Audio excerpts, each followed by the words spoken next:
Hey, this is part 2 of the high-risk perinatal care section covering chapters 11 and 12. The first part, either you're getting in class in lecture or there's another recorded lecture, just depending on your situation, depending on your individual class. So this week, this is repeated in part 1. I just wanted to make sure you had it, and also you have your announcements. But we're going to be taking a quiz this week in class over some of this material and over last week's material, which was postpartum. And then math calculations and a CJ-SIM assignment. Okay, thyroid disorders in pregnancy. These, of course, just like in the non-pregnant woman, could be hyperthyroidism or hypothyroidism. Hyperthyroidism is more rare in pregnancy, but because of the kind of vague symptoms or symptoms that could be mistaken for other causes, it can be difficult to diagnose. But it's very serious situation. She could have severe risk of preeclampsia and heart failure and thyroid storm. Also an increased risk of miscarriage, preterm birth, and stillbirth. So hyperthyroidism is very serious in pregnancy and something that we want to be aware of, the symptoms of hyperthyroidism, to at least keep it in the realm of possibility when we are taking a patient's history, asking what her symptoms are, and taking an assessment. Hypothyroidism is a little more common. It's not quite as a severe risk, but definitely the longer it goes untreated, the risk can be increased. Of course, we can treat hypothyroidism, and it's very important in the first 18 weeks as the baby is developing, because the baby depends on the mother's thyroid hormones, and if the mother's thyroid hormones are low, then the baby can experience problems as well. So maternal phenylalanine hydroxylase, PAH deficiency. We know this as phenylketonuria, but they have changed the name just very recently. Or you might recognize it more as PKU. So PKU is what we kind of commonly refer to as the test that we do, the newborn screen for all newborns for the inborn errors of metabolism. And the PKU was the first identified error of metabolism that we started testing all babies for universally in the 60s. Now we test for many, many more. But it used to be that a baby born with PKU probably wouldn't survive, or they would have severe cognitive deficits and probably wouldn't survive to adulthood in order to have babies. But now we have lots of, I don't know, lots might be a generous term, but we have people surviving to adulthood and having babies of their own with the PAH deficiency. So this is just a consideration that's affecting current pregnancies now. So as I said, it's an inborn error of metabolism. They can't metabolize the phenylalanine, and that is something that's even in breast milk. It's a hepatic enzyme. So for anything that contains protein, they are unable to metabolize effectively, and they get toxic levels that ends up causing cognitive impairment if allowed to continue, if no intervention. Anyway, so it's a lifelong thing that has to be treated, and if a mom has it and it's not controlled well, it can cause microcephaly in the fetus, cognitive impairment in the fetus also, and congenital heart defects. With treatment and management, these moms can still breastfeed though. In fact, as long as the baby doesn't have the PAH deficiency, the baby can breastfeed as normal, even though the levels of phenylalanine may be high in the breast milk itself. The baby can still metabolize it just fine. So we would of course be testing the baby just like we do for all newborn screens, and might need to treat the baby though if that's the case, and then go from there with further treatment. Okay, cardiovascular disorders. You can find these in box 11.2, grouped by class, which is basically risk categories for if this disease is present during pregnancy. Group 1 has a very low mortality rate, and Group 3 has a high mortality rate, like 25 to 50%.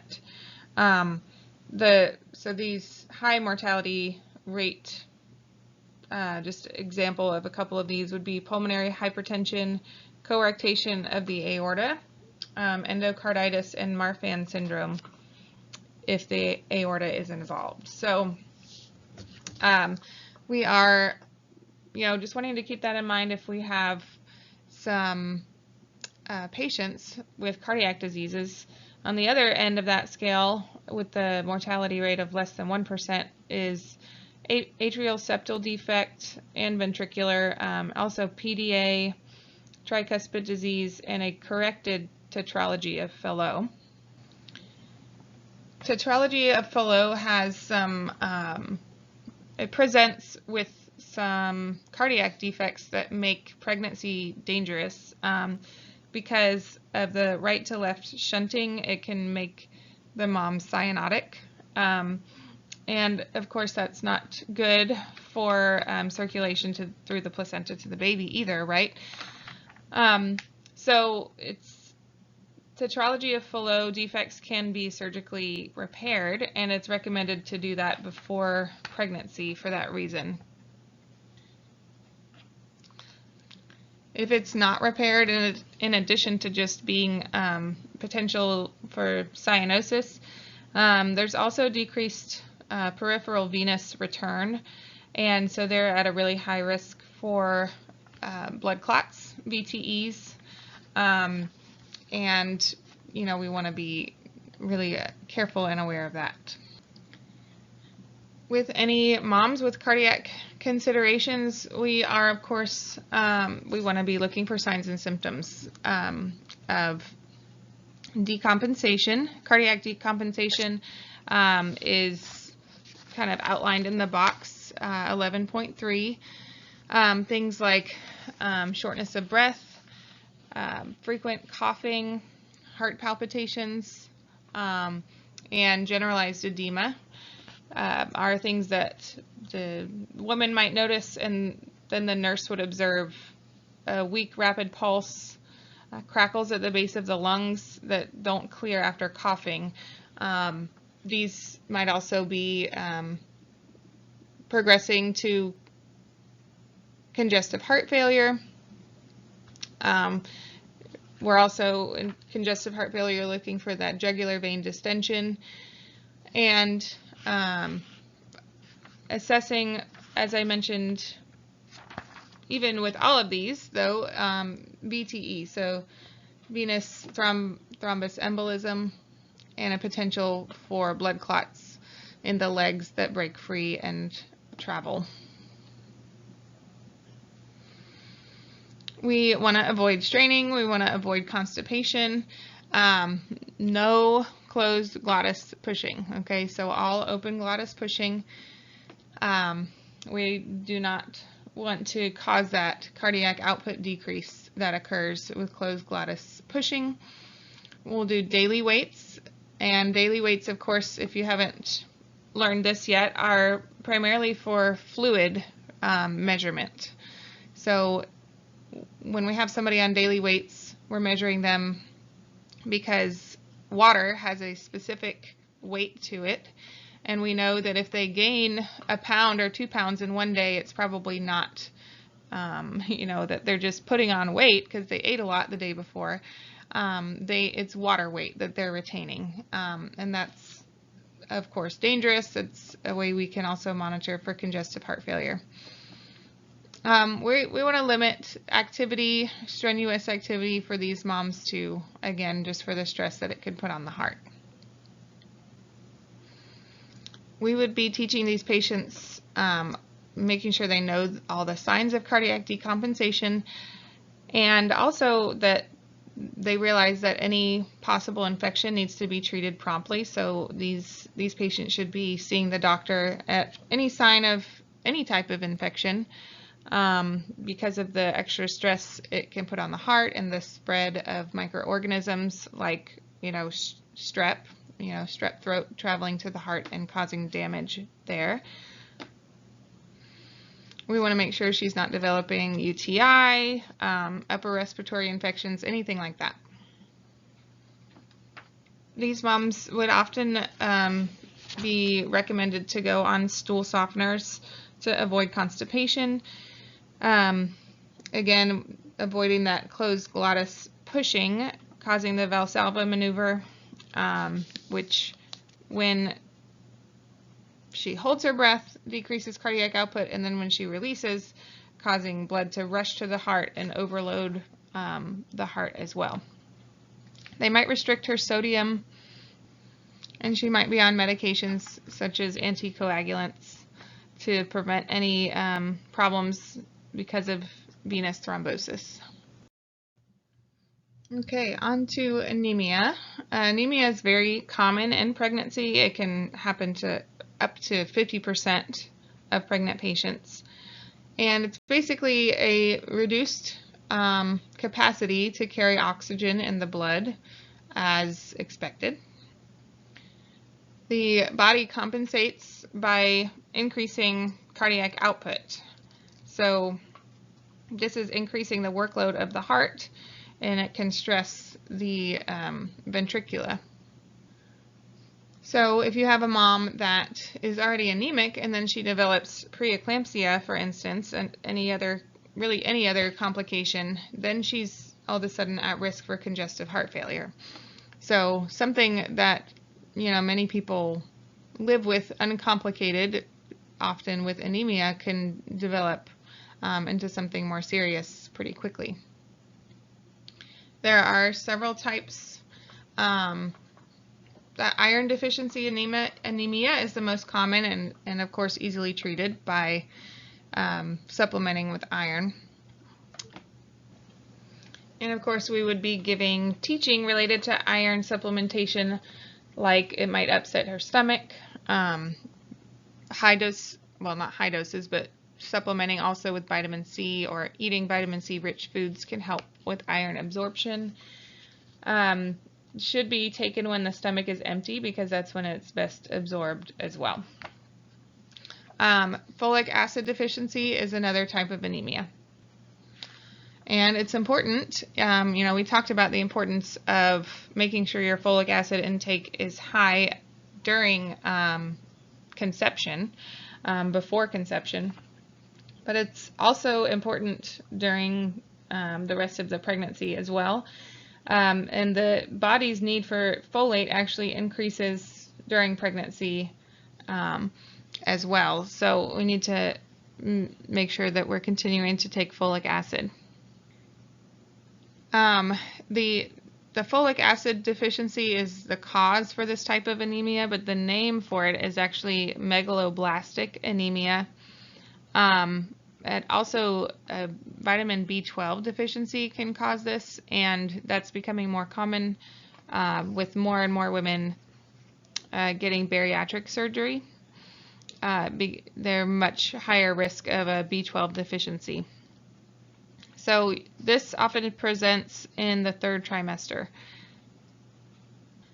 And we would be looking for like the classic signs of anemia with that one, and hopefully quickly identify it and treat it, again, easily just with supplementation.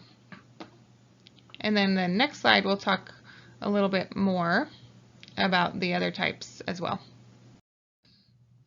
Okay, before we get into the other types of anemia, this little graphic just shows you that all the types of anemia are basically a reduced capacity of oxygen carrying in the blood, and that there are 4 types. 2 of them are nutritional and 2 are genetic.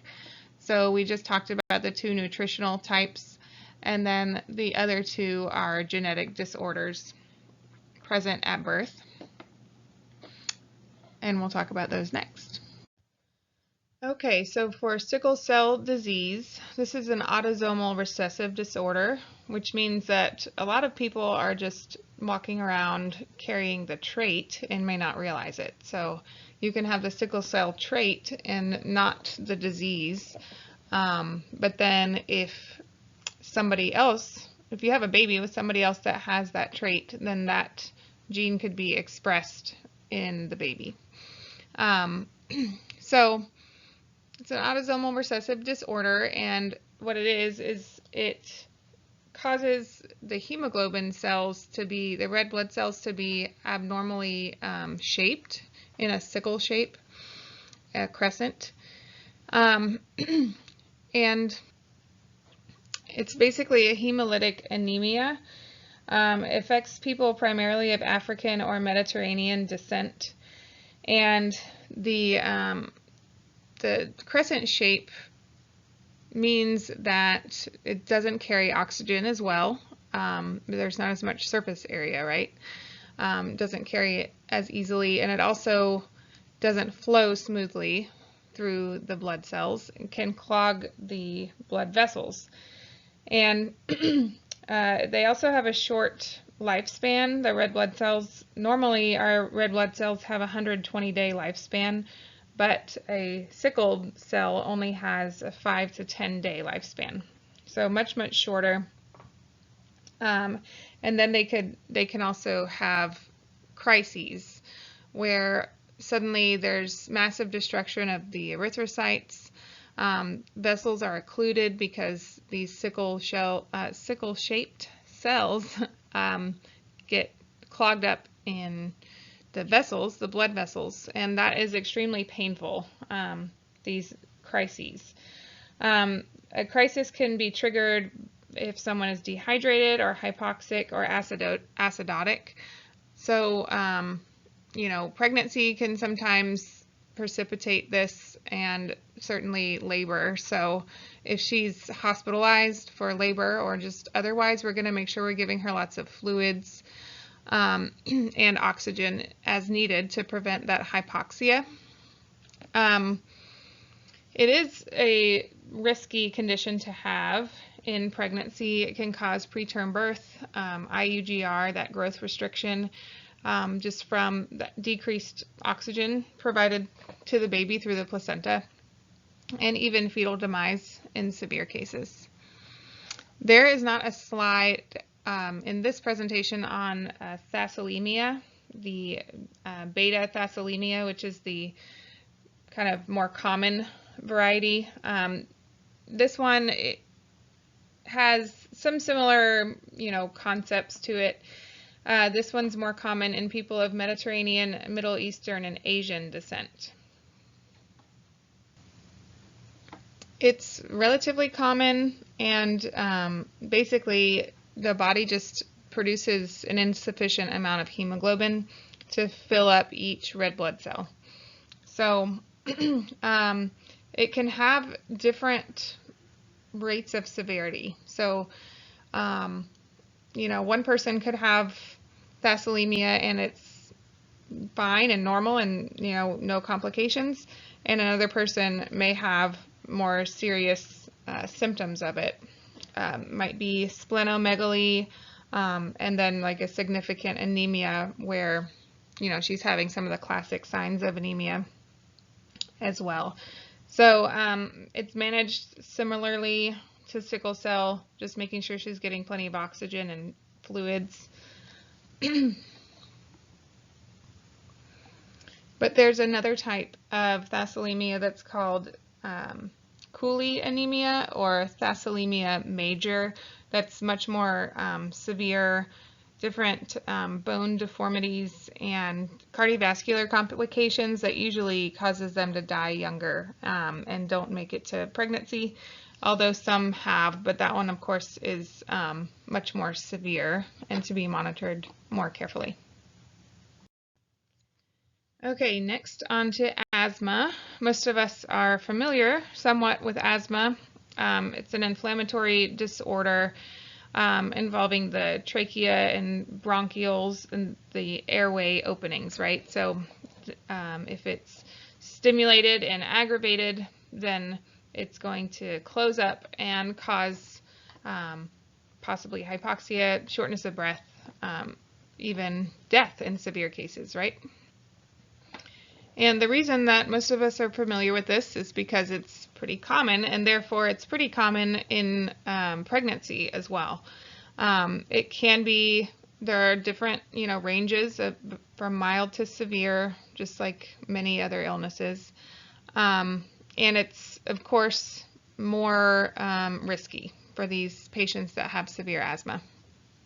If a mom has severe asthma, she's experiencing daily symptoms, then she could, her infant, her fetus could have IUGR, could have preterm delivery, lots of other risks to the infant because of that. So I put this image of IUGR over here just to show you. We're going to talk about this some more when we talk about newborns, but you've got the average size newborn here, which looks giant in this picture. But it's just an image to show you the comparison, right? So we have the normal size baby, and then we have IUGR, and there's two different types. There's symmetrical and asymmetrical. Symmetrical basically means this baby is tiny all around, and asymmetrical means that this baby has a normal size head and brain, but a small body. That's also called brain sparing IUGR, and that's the type there. So symmetrical IUGR is a smaller percentage. It's usually, the cause of it is usually prior to 32 weeks. All right. Genetic disorders and torch infections can cause this commonly. And then asymmetrical IUGR is the more common presentation, and it's from causes that are normally later, or it appears later in the pregnancy. And if we have chronic hypoxia, as in with asthma or even those anemias that we were just talking about, or malnutrition, then asymmetrical IUGR is generally what occurs, where again the baby's head is closer to average, but its body is much smaller because the pattern of growth is sparing the brain. It wants to develop and grow the brain as normal, and it's basically the rest of the body that suffers, and hopefully that baby can kind of recuperate and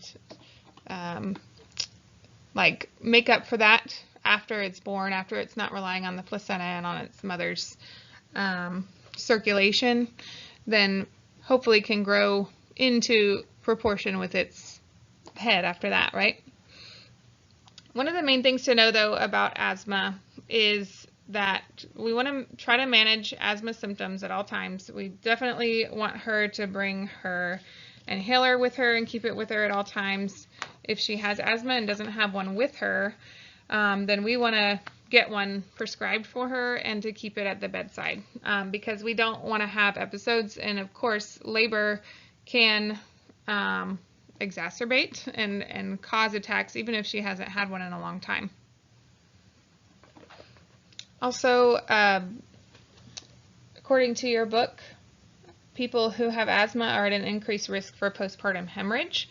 But we are limited on the types of medications we can give them because hemabate and methergin can cause bronchospasms, and so they're contraindicated for moms with asthma. So in the postpartum hemorrhage protocol, and as we're going through the different options of things to give these moms, Of course, Pitocin we can give anyone, and that's our first line medication.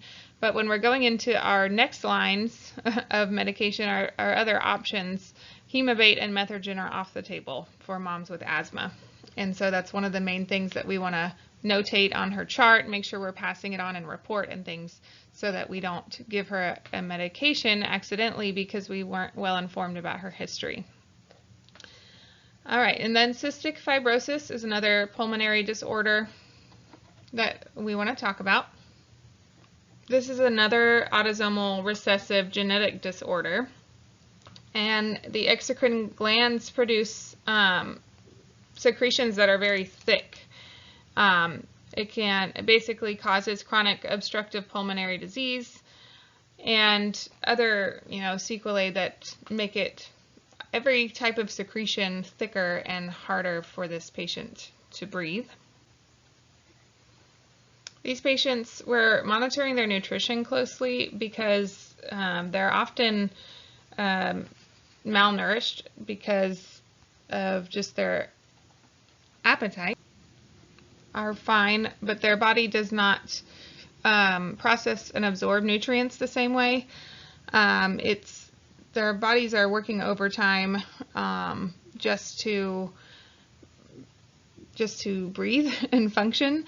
But it also can cause pancreatic insufficiency, and so basically the enzymes that help digest fat, carbohydrates, and protein don't work as they should, and so it's a malabsorption issue as well. So we need to monitor nutrition really closely in patients with cystic fibrosis, and just like with all the other hypoxia-related conditions that we've just talked about, uteroplacental insufficiency and IUG are concerns as well. Next, these integumentary disorders are all related to itching in pregnancy. The intrahepatic cholestasis of pregnancy, ICP, is a liver disease that occurs in the third trimester. It's pretty common, and it's not something, it doesn't produce a rash like the PUPS rash in this picture. It's nothing visible on the surface of the skin because it's literally coming from the inside of her body and working out. So they have elevated bile levels, and liver function tests will be elevated as well. They might have, it's not definitive for every person, but they might have dark urine and light-colored stools, and nobody really knows the cause, but it could have a genetic factor because it often runs in families. But interestingly, it's also more common in the winter. So nobody really knows why it happens, but it's way more than just itching, right? It's a liver disease that makes it very dangerous in pregnancy too. So once this is identified in a mother, we're watching her really closely. We're managing her symptoms as much as we can with certain medications for itching. Sometimes Benadryl, sometimes just, the oatmeal baths and things. But it can stress the baby severely, can cause asphyxia, it can cause meconium-stained amniotic fluid, which we'll talk about later, but it's a sign that the baby has been stressed in utero, and even stillbirth, preterm birth as well. So these bile acids go to toxic levels for the fetus as well. So we're going to be doing frequent NSTs and BPPs on these moms, trying to get them to 37 weeks, and then birth is recommended. Go ahead and deliver at 37 weeks, even though that's early. It's technically term at 37 weeks, but it's still very early. Normally we don't deliver moms until 39 weeks if there are no complications. And so this is considered a severe enough complication that we need to deliver her early. PUPS rash is very different, although it also involves itching. It is an external, superficial inconvenience that doesn't really have any association with poor maternal or fetal outcomes. So we're really just focused on relieving discomfort with her there and making sure she's not scratching to the point of infection and things. You'll notice it's commonly called the pup rash, and that's the acronym for it, the pruritic urticarial papules and plaques of pregnancy. But this is another one that they just recently changed the scientific name of, I guess. The polymorphic eruption of eruption. That's a typo there. Polymorphic eruption of pregnancy. So both the same thing. If you see either one, that's what it's referring to. But this is a superficial skin rash that we're just trying to treat for that. And then pruritus gravidarum is just itching in pregnancy. And it's usually just related to, the skin stretching and growing, and no sequelae or, indications really for that other than treating the itching for that as well. Okay, neurologic disorders for pregnant mothers. Epilepsy. There is an increased risk for these infants, but it's mostly related to the medications that the mom has to take, the anticonvulsant medications. They can have teratogenic effects on the baby and cause congenital anomalies like congenital heart disease, cleft lip and palate, neural tube defects, and hypospadias. Epilepsy is, any kind of seizure also is a big fall risk. It's something to, consider for postpartum too, when she's caring for the baby. What if she's holding the baby and then has a seizure, that kind of thing. So there's some things to think through, but having epilepsy itself is not inherently a risk to the development of the baby. Now, she's probably going to be taking anticonvulsants if she has epilepsy, and that's the primary risk to the baby. But of course, a seizure, during pregnancy is, a possibly hypoxic event for the baby as well. During labor, she's not any more likely to experience a seizure than she was the rest of her pregnancy.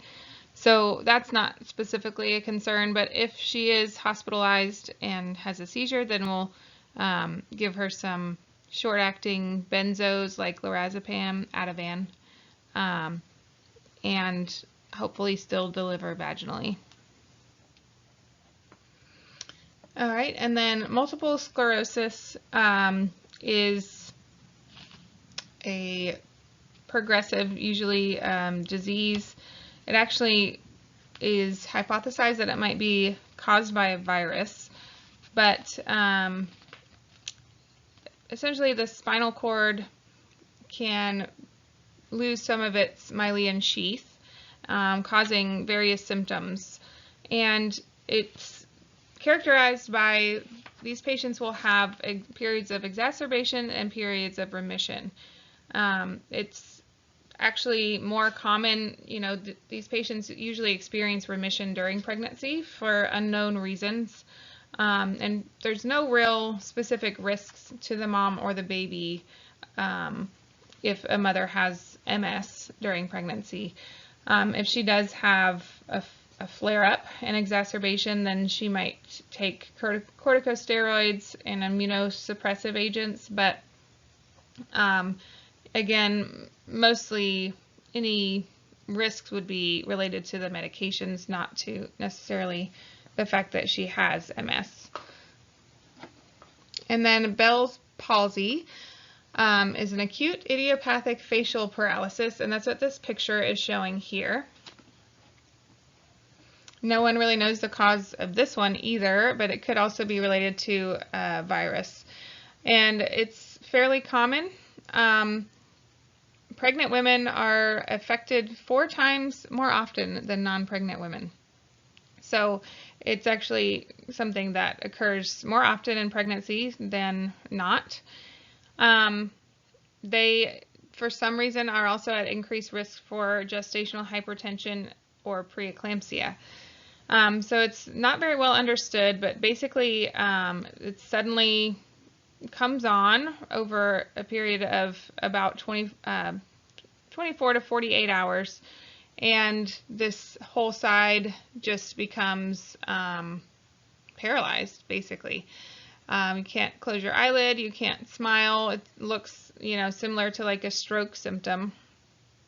It's sometimes painful around the ear, and even losing the sense of taste on that side. They might treat her with steroids, but it's really, mostly everyone recovers quickly. That's not right. I was distracted for a second because my son just got home. Sorry about that. It's not that they recover quickly, it's that they mostly do have a full recovery over time, but it is not very quick. In fact, only 80% of men and non-pregnant women are recovered 1 year later, recovered fully. And only half of pregnant women recover in a year. So, if you look it up, a lot of times, I think it's a gradual recovery on average over 3 months or so, but like for some of these women, it takes a lot longer. And so it's just something to consider.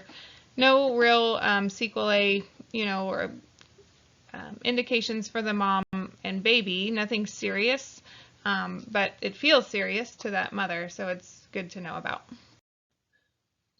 Okay, the diseases listed here are autoimmune diseases, also called collagen vascular diseases, where essentially the body, the immune system, is not able to distinguish friend from foe, what is its own body and what is something that it needs to eliminate. So all these are different expressions of that.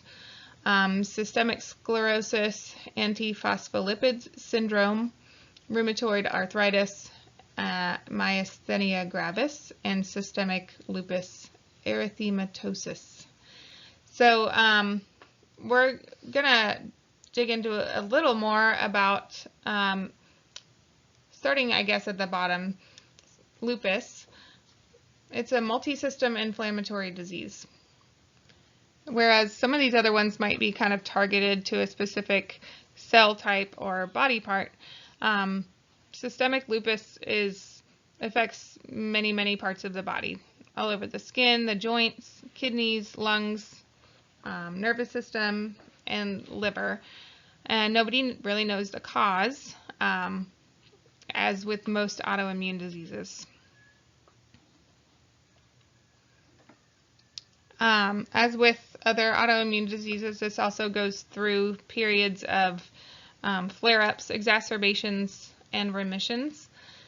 Pregnancy doesn't really seem to affect the frequency of those flare-ups. But having lupus does make pregnancy more risky. Preterm birth would be a severe, adverse effect. That's the most common adverse effect, but also preeclampsia, gestational diabetes can result from it also, or are associated with it at least. Could also be premature rupture of membranes, fetal growth restriction as well, and even fetal loss in severe cases. And then myasthenia gravis. This is more a muscle autoimmune disease, and basically causes muscle weakness. So it again can kind of have flare-ups and remissions. Pregnancy is not generally affected, although it can make breathing hard. And it can make pushing hard, but it does not affect the smooth muscle, so as the uterus is, right? So contractions are not affected. Vaginal birth is still possible. She just may not be able to push as well. So, probably she'll need some sort of assistance with pushing once she hopefully is able to labor down for a long time, get the baby low on the perineum, and then maybe use forceps or a vacuum to help finish that second stage of labor. We are not going to give MAG to these moms because it basically makes it worse and can cause a crisis at that time because basically it inhibits the release of acetylcholine and can cause a sudden myasthenic crisis. Also interesting is because the mother's antibodies cross over the placenta in those last couple weeks of pregnancy, the babies born to moms with myasthenia gravis can actually be born with this transient neonatal myasthenia, and it's because the maternal antibodies cross the placenta and basically attack these acetylcholine receptors. So these babies might have a weak cry, trouble taking a nice deep breath, even sucking. They're more reflex, and just all the associated muscle movements and things can be affected, and then usually resolve within 6 weeks. So it sometimes usually doesn't appear immediately at birth. It'll develop before about 72 hours after birth, and then gradually disappears over time. Okay, substance abuse in early pregnancy can have teratogenic effects on the baby. So we're talking birth defects, and specifically for cigarettes, IUGR. This is not just early in pregnancy. This is because the oxygen transfer is inhibited every time she picks up a cigarette, which obviously oxygen, your body, the placenta, the baby is very dependent on oxygen. So it causes all these potential problems: IUGR, preterm birth or miscarriage, placental abruption, or even previa. And then for alcohol, we all know that no amount of alcohol is considered safe, and that's because we don't know what the threshold is. We have no, controlled studies for sure on what is that line, what does the, blood alcohol level have to be and for how long to cause fetal alcohol syndrome in the baby. Fetal alcohol syndrome, has it's cognitive impairment. It's got some physical signs too. That's what we're dealing with, but definitely a potential complication. So because we don't know how much alcohol is safe, we just say it's best not to drink any alcohol. And then opioids and any of these medications or drugs for that matter, you're at risk for with the newborn having to withdraw from it. It's basically the baby is born addicted to nicotine or opioids or these other certain medications and things. So it's a very important consideration. They can be born even addicted to caffeine. And none of us want to just stop something cold turkey that we are addicted to. And it's terrible that these little babies have to because of some of the choices that their moms make. But we are watching really closely for signs of withdrawal in these babies. And during development, they're at risk for IUGR and preterm birth as well. We'll talk more when we're talking about newborns later in future weeks what we're looking for signs of withdrawal in these babies. Methadone is often prescribed during pregnancy for moms that will admit that they have taken opioids regularly, because it's a big risk to just stop cold turkey also if she has developed a physical dependency on it. It's a problem as well. So ideally we're able to manage these moms with methadone to make the safest outcome for her and her baby. But there's still, of course, big risks involved. Cocaine has similar problems associated with it, and so does methamphetamines. Substance abuse is reportable in 18 states as child abuse. And if there's a known case of addiction and abuse, then we're going to be having a social service consult so that they can evaluate whether it's safe for that baby to go home with that mom. Okay, the next few things we're talking about are from chapter 12, and hyperemesis gravidarum.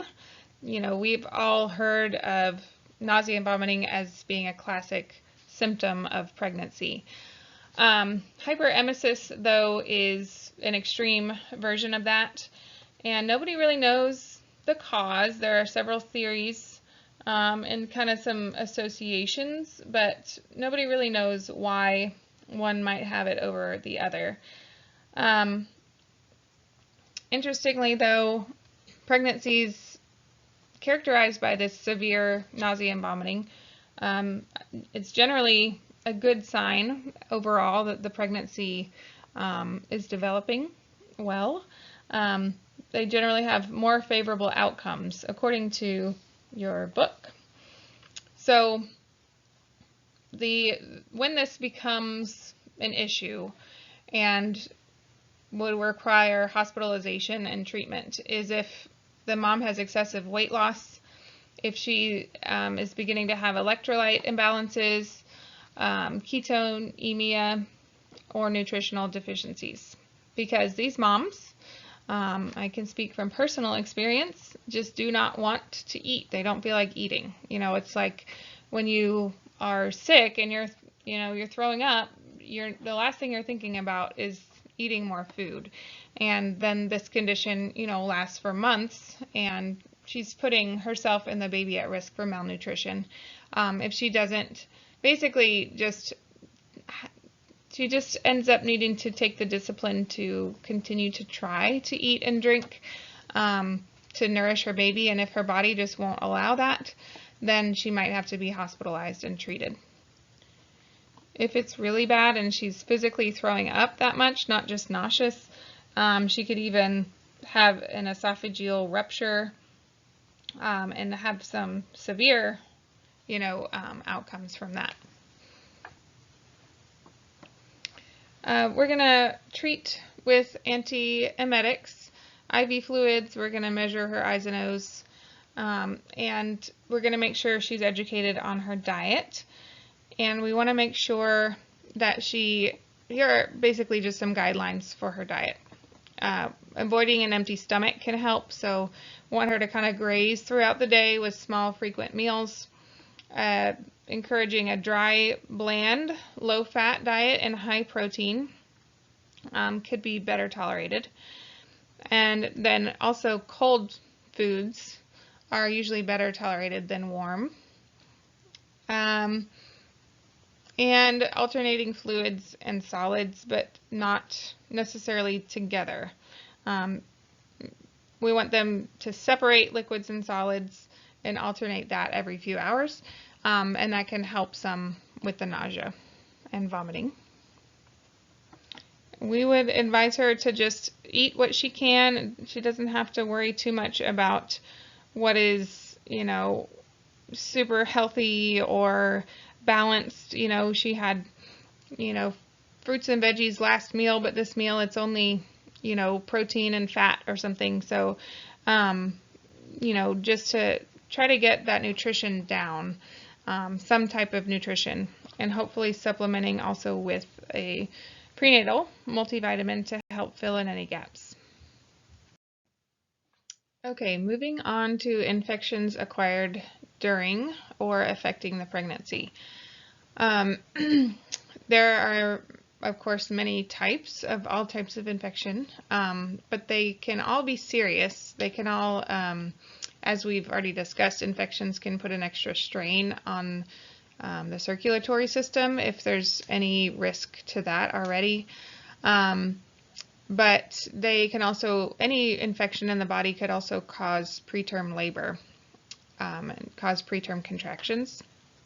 So sexually transmitted infections, we're going to talk more in detail about the effects that they could have on fetal development and things, and then of course they're discussed earlier in the book as well, like in chapter 4, talks a lot about the specific sexually transmitted infections and what does it mean.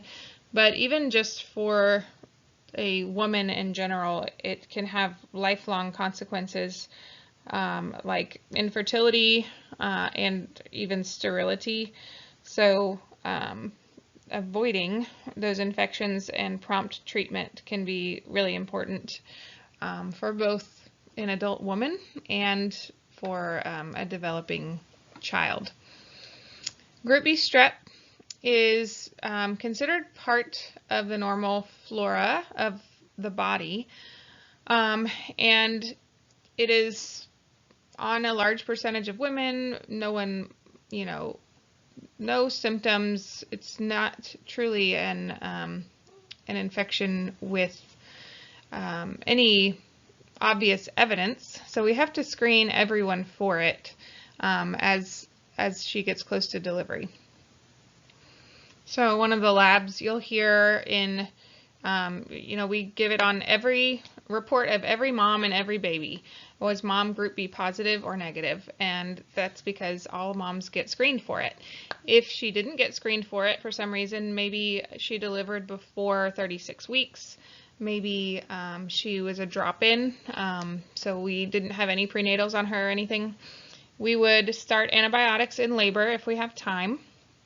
We would need to make sure she gets 2 doses of antibiotics at least 4 hours apart, depending on the type of antibiotic she needs. But usually we might be hanging ampicillin, and that's 4 hours apart. And if she is treated adequately, which is at least 2 doses, then that's considered covering her and the baby. It's considered safe to deliver vaginally with no further interventions. However, if she delivers vaginally and she's not adequately treated, and she's either group B strep unknown because we didn't get to test, or she's group B positive, so she definitely did have group B detected at her swab around 36 weeks, she's going to need antibiotics, and if she doesn't get those antibiotics before the baby's born, then the baby is going to need to receive antibiotic treatment during the first couple of days of life to make sure that that is treated. So group B strep is a very important consideration for any delivery, especially vaginal deliveries. And then urinary tract infections. There are basically 3 main types of urinary tract infections, and they're very common. They can range from mild to severe, even requiring hospitalization in pregnancy. The most common cause is E. coli, so that might be from just contamination on the perineum, but it could also be Klebsiella, especially if it's common recurring problem for that woman. That might be the cause. Could even be group B strep, kind of traveling up the urethra to cause an infection. But She might, asymptomatic bacteriuria is the first type, and so of course it's, we did a clean catch urinalysis and detected bacteria, but she didn't have any complaints, any symptoms. She did not know that she had a urinary tract infection. So you might think, well, if she doesn't know and it's not causing any problems, then what's the big deal? But we actually do still want to treat these infections, because even though she's not having any symptoms, this bacteria could travel on up the urinary tract and cause pyelonephritis, and even, like I said before, any kind of infection can cause preterm birth, and then the baby born underdeveloped or low birth weight. So we're going to treat this with antibiotics as well. A common, maybe the type of infection that we're more familiar with would be cystitis. So that's a bladder infection. This is a symptomatic urinary tract infection, where it's painful urination, urgency, frequency, and pain, like suprapubic bladder area pain. We're going to increase fluids, try to dilute and basically flush out some of the bacteria present there. Also treat with antibiotics as well. And then this can, left untreated or undiagnosed, this of course could progress to pyelonephritis, which is a kidney infection. This is most frequent serious medical complication in pregnancy. So it's pretty common and can lead to septic shock. So we definitely want to be careful to recognize, diagnose, and treat this. Can cause even, in addition to sepsis, it can cause even respiratory distress syndrome and preterm labor, as we talked about before. Most often caused by E. coli, and again, it's could start with asymptomatic bacteriuria, could start with a bladder infection, cystitis, or it could be undiagnosed until it's full-blown pyelo. But we are going to be admitting her to the hospital and administering IV antibiotics. It can reoccur, so sometimes they will keep this mom on antibiotics even after she goes home for a while to make sure that it doesn't kind of flare up again. So just know that this is a common serious medical complication, could even lead to septic shock. And if you remember, with a kidney infection, she's going to have flank pain and probably fever and sometimes some of the other symptoms of cystitis as well. Okay, moving on to surgery. Approximately 1 in every 500 women will need a surgery not related to their pregnancy during their pregnancy. They're generally abdominally related, right? So the most common ones are appendicitis, and these are hard to pronounce, cholelithiasis and cholecystitis, so related to the gallbladder. And these can both be hard to diagnose because pregnancy can displace the organs and refer kind of pain to a place that's not where you might originally expect it. So it's going to be something that providers are going to be aware of, and we can also be aware of that it can be common. So for instance, if we have a patient coming in and she's complaining of nausea and vomiting, and we do a blood draw and her WBCs are up, but all these are, mimicking some normal changes of pregnancy, and her pain is in the lower right quadrant, but it's not really low enough what we would expect with the appendix. We might not recognize this sign. Because recognition is delayed in pregnancy, it's much more common for the appendix to actually rupture as well. The book says that it can occur in up to 40% of pregnant women with appendicitis. And obviously that's very serious and dangerous. And then gallstones or gallbladder inflammation, cholecystitis, and the other one that's harder to say, can actually increase in incidence during pregnancy. So if she's already had trouble with her gallbladder before, it might actually worsen in pregnancy. It's much less common than some of the other types or other causes for surgery. Only 1% of pregnant women might need this surgery, but basically she might have some upper right quadrant pain, which of course can mimic our symptoms of preeclampsia. This pain could radiate, and we need to be aware and looking for signs so we don't confuse or miss the signs. If the pregnant mom can tolerate it, it's preferred to wait until after delivery to perform the surgery, but sometimes it's needed during pregnancy.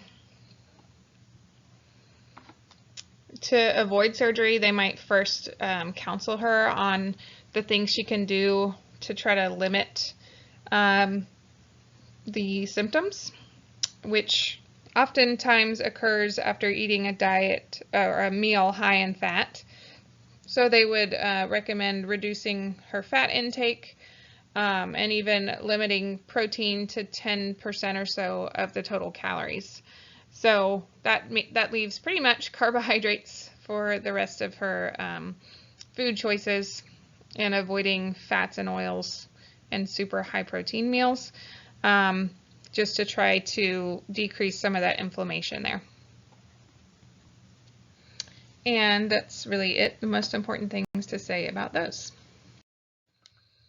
Okay, and the last slide for this recorded lecture is about trauma during pregnancy.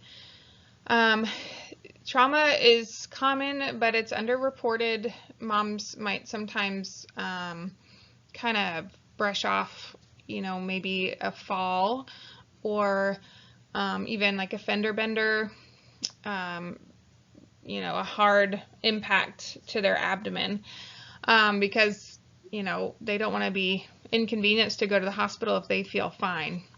But it's very dangerous. It's something that we want to watch really closely because of the risk of placental abruption. So fender bender, MVAs, motor vehicle accidents are common, and so are falls. Her balance is offset anyway. She might say slip and fall in the shower, maybe going down the stairs, maybe just walking from point A to point B.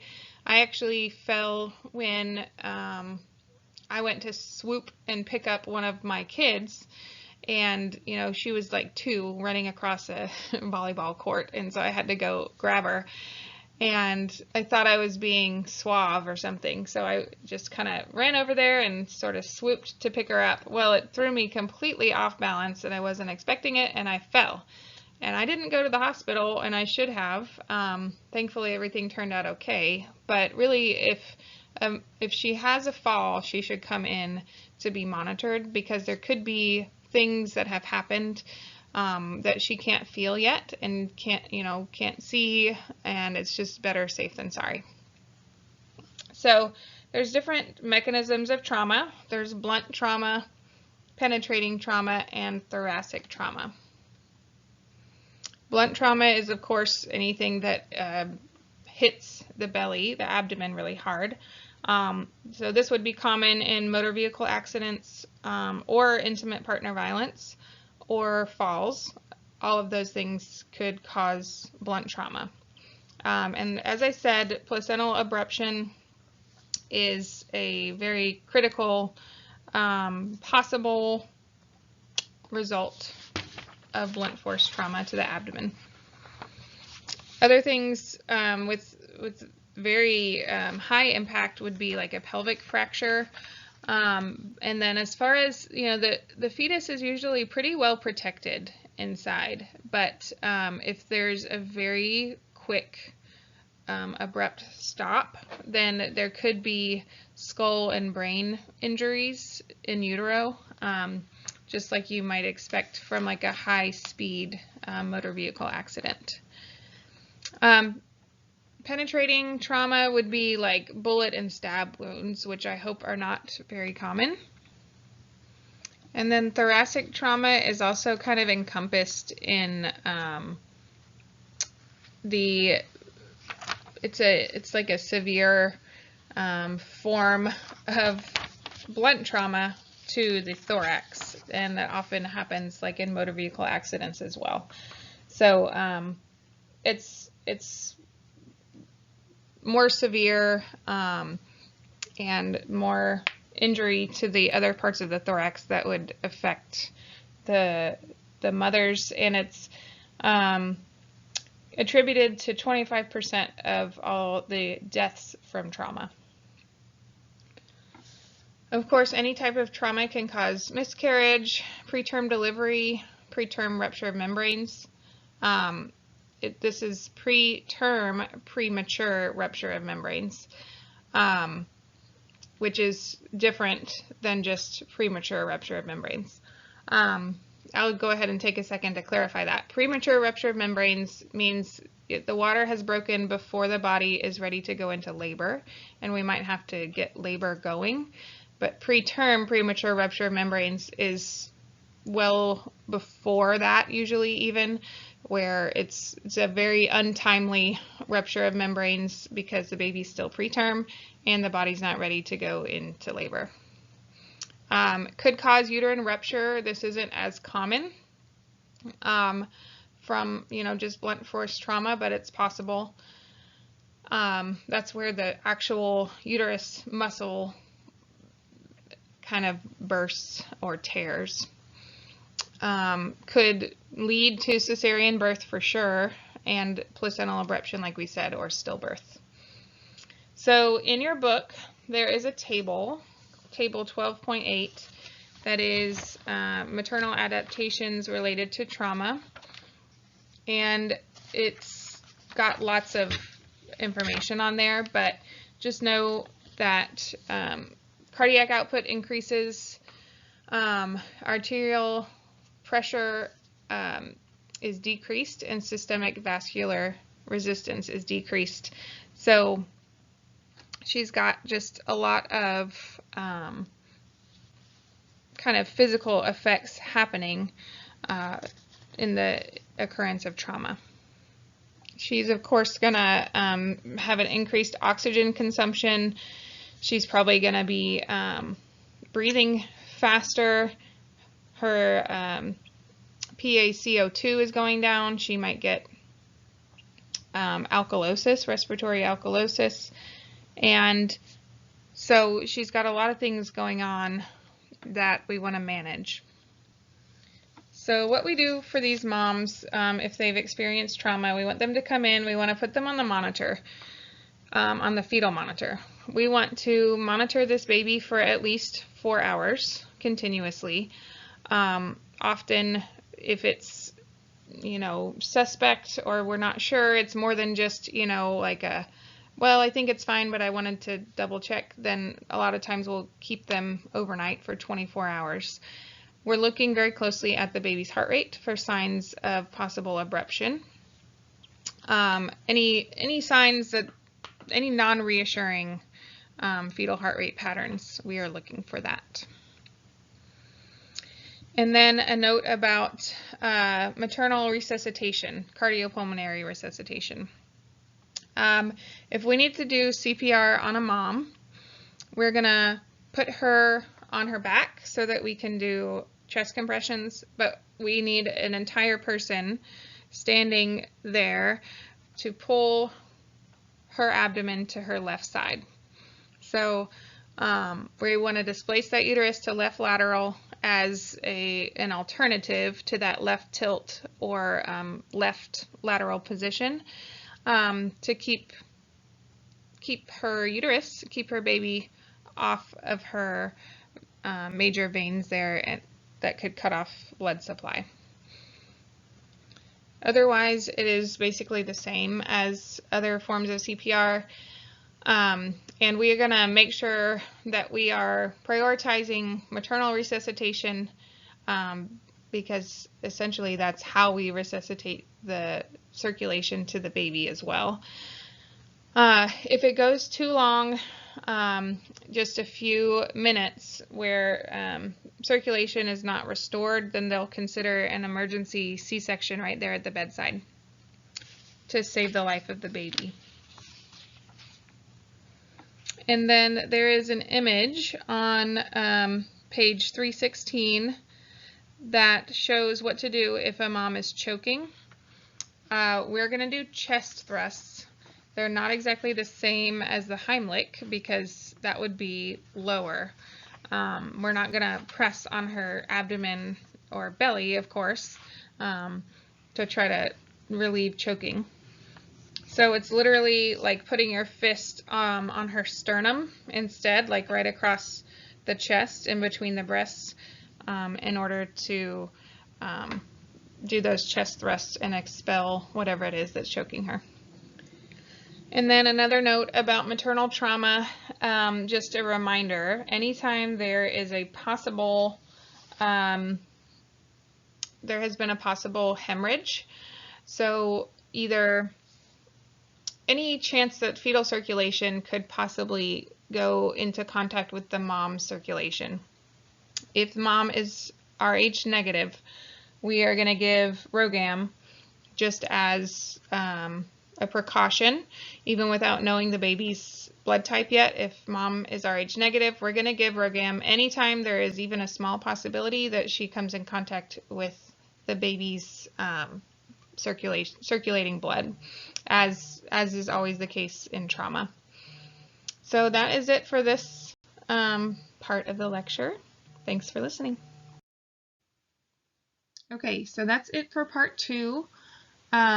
Just looking ahead to next week, we are still looking at antepartum. This is high-risk antepartal care. So especially during labor and birth, what are the complications and so forth? What are the interventions that we would take? We will take another quiz, and next week 50 NCLEX questions are due according to the instructions, and CJ Sim. We're of course looking ahead to our next exam as well.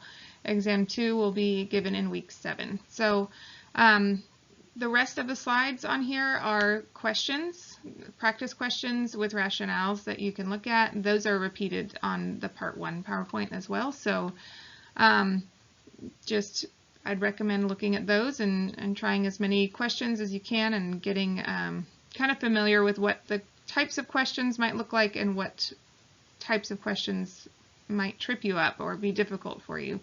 As always, I'm available. Reach out for any help or if I can help you think through some of your test taking skills and that kind of thing. So happy studying.